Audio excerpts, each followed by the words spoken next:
Assalamualaikum warahmatullahi wabarakatuh. Kembali berjumpa dengan saya Kasinyo Cemerlang dan teman saya ini Otan. Otan, apa kabarnya Otan? Alhamdulillah. Oh, alhamdulillah. Berarti Otan lagi puasa ya? Enggak. Oh iya, Otan lagi puasa, tapi teman-teman yang di rumah tetap puasa. Dari bulan Ramadan ini kita akan simak tadarus kisah dari Kasinyo Cemerlang. Pada kesempatan hari ini kita akan sama-sama mendengarkan sebuah kisah inspiratif. Otan mau dengarnya? Nah, kalau gitu Otannya duduk dulu. Enggak lah, duduk dulu. Enggak, duduk dulu. Ya, kita hipnotis saja. Ya, Otannya mumpung lagi tidur, jadi kita akan teruskan. Otannya nggak tidur. Otan tidur? Ya mau. Ya udah. Ya. Nggak mau kan? Ya udah duduk dulu ya. Ya, alhamdulillah. Pada kesempatan yang berbahagia ini, Kasinyo akan berkisah tentang seorang putri raja. Ya, putri raja ini diusir dari kerajaan oleh ayahandanya.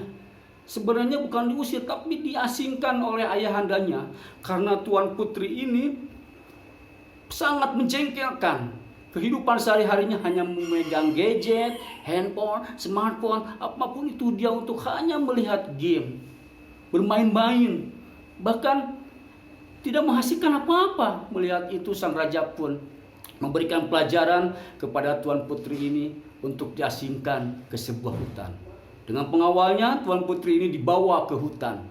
Merasa begitu, tuan putri pun merasa, aku gak mau tinggal di hutan ini. Ngapain aku tinggal di hutan ini? Aku enak di istana.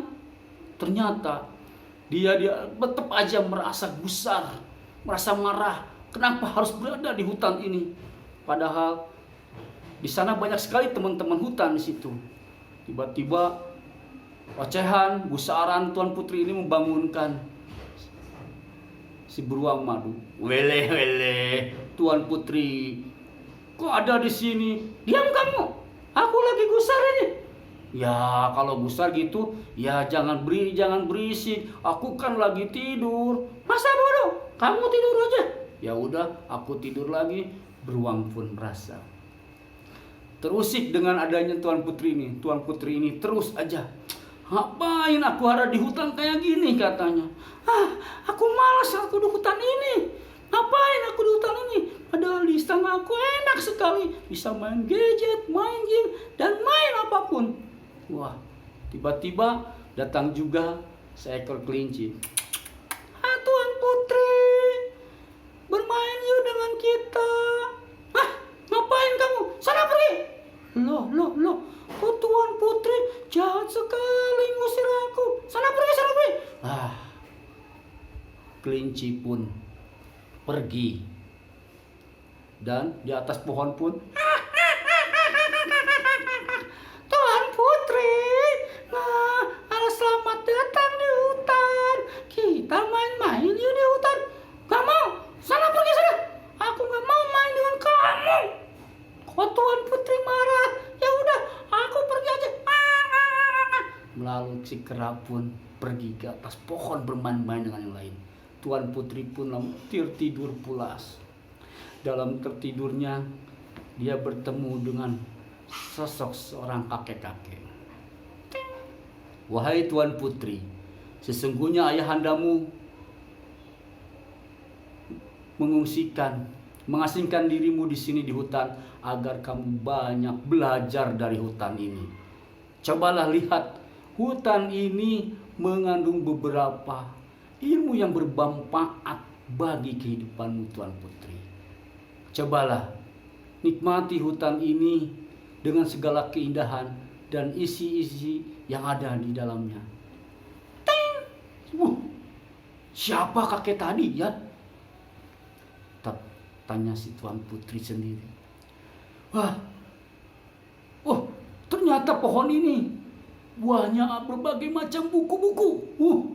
Padahal pohon itu seharusnya berbuah nangka, durian, rambutan, mangga, apel. Ini kok semuanya buku. Lah, padahal di istana perpustakaannya luar biasa banyak. Masa aku harus pegang buku? Lalu tuan putri pun teringat dengan mimpinya ketemu dengan seorang kakek tadi. Lalu Tuan Putri pun naik ke pohon. Naik ke pohon, dia mengambil sebuah buku dan duduk di dahan yang rindang. Dia membaca-baca buku. Di sana bukunya dia dapatkan sebuah kisah bahwa betapa bijaksananya Raja Sulaiman dan kisahnya dengan burung hudhud. Dilihat juga ada kisah Raja Fir'aun dan Nabi Musa alaihissalam. Ternyata buku yang ia dapatkan di hutan-hutan buku ini luar biasa sekali manfaat ilmunya. Maka melihat itu, hewan-hewan di hutan pun menjadi senang melihat putri rajin membaca. Tuan Putri, ada apa, Kera? Aku akan mengambil buku-buku buat kamu baca ya. Boleh, tolong ya, makasih. Iya. Lalu Kera pun loncat ke sana bersama teman-temannya mengambilkan buku-buku yang lain untuk dibaca Tuan Putri. Hari demi hari, lama-kelamaan Tuan Putri pun menjadi gemar membaca. Dia bisa memaknai bahwa hutan ini ternyata bermanfaat. Sehingga dia melupakan betapa gadgetnya yang dulu dia idam-idamkan buat main game. Dia akan melupakan. Tiba-tiba dalam keasikannya itu dalam membaca, di hutan digemparkan dengan lari-lari beberapa hewan-hewan besar. Wah, ternyata gajah-gajah yang badannya besar itu berlari-lari. Lalu, hai, gajah, ada apa gerangan? Tuan Putri, teman-teman dan sahabat hutan semua berlarian karena di sana manusia-manusia akan menebang pohon-pohon buku dan akan menghancurkan, membakar hutan-hutan buku ini. Apa?